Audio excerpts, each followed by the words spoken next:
Yeah, so it's been a really, really a big roller coaster, as I'd like to think. Um, at the beginning of this pandemic, when we first started to hear about the cases in January, we were kind of still questioning, number one, how it's going to affect our normal day, and then number two, what will happen if and when it gets here. I think a lot of people who have been around long enough can relate to the SARS outbreak in 2003, I believe.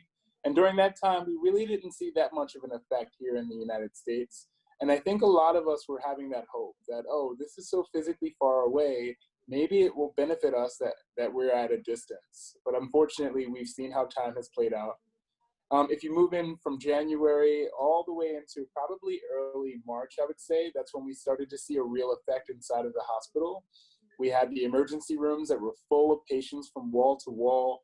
Our ICUs were at capacity before the pandemic even started, and now we were making new ICUs out of new units in the hospital, and we were kind of all hands on deck. And then you push a little bit forward into the future from that, into April, and you started to see the effects of the active participation from the community in terms of social distancing, self-isolation when someone thought that they were symptomatic, and precautions like hand washing and surface cleaning. And we saw a significant decrease in the amount of cases. I would have to say it was like a week change, where one day or 1 week, the ER was packed, and then maybe 2 to 3 weeks later, it got significantly decreased in volume. And then we were only dealing with those who were in acute need of help. And so it was really phenomenal, I think, to see the efforts of the people specifically in New York City and all around the United States who took efforts to make personal decisions that really, really helped us in the hospital.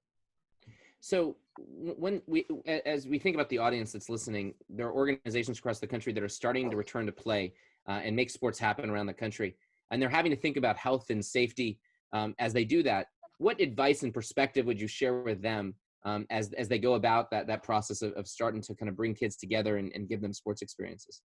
So I think it's really important to take awareness of your surroundings. Every single space and location is very different in terms of A, their access to testing, B, the actual prevalence of the disease, and C, the capacity of the hospital if in fact the disease became at a point where it filled up the hospital. I think these things need to be taken into a matter. And I think that when you are developing a plan to organize for a team to be together, you need to really figure out what is the capability of your community. So that's the first thing. And then the next thing I think that people need to do is to make a concrete plan. And so we understand what mechanisms can be put in place to decrease risk of transmission from one person to another. So in terms of things like practice, making sure that everyone is at a specific equal distance, making sure that there is a capable and available amount of supplies for everyone to wash their hands.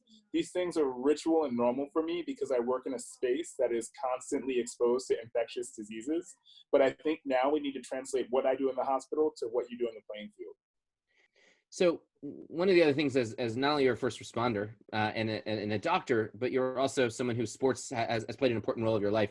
Talk a little bit about your sports experience and what role that it played in your life. And I don't know if there's an experience to you that kind of crystallized, something memorable about your own youth sports experience. Yeah, so I'm a swimmer by trade. I swam in high school. I swam in the beginning of college as I transitioned into my pre-med major. And then I ended up playing water polo. I think swimming for me was really, really monumental because if anyone who knows, who practices swimming, you kind of are in the pool all the time by yourself, finding ways to motivate yourself, to keep yourself going, despite not seeing an end goal. And it's something that I probably use every single day in the hospital in terms of understanding what my goal is and motivating myself to keep that charisma and that drive going. I think that was one of the biggest things I learned from swimming that's really, really helpful. And any final word of advice from the front lines to people around the country that are getting ready to lead? Make a plan. That's my whole point. Make a plan and make it easy to understand so that A, you can make everyone feel comfortable who's trying to participate in sports. And then B, everyone understands what they should and should not do. So make a plan, talk to your local healthcare providers, understand what you can do to spread the word, and do your best. Well, thank you for all that you've done and for inspiring us today. And again, we appreciate all your contributions and helping to keep us safe and the community healthy. And again, for helping us think about this return to play. So Dr. Darien, you can find him on Instagram, dr.darien, highly recommend it. Thank you very much for being here today. Thank you. Have a great day. Thanks.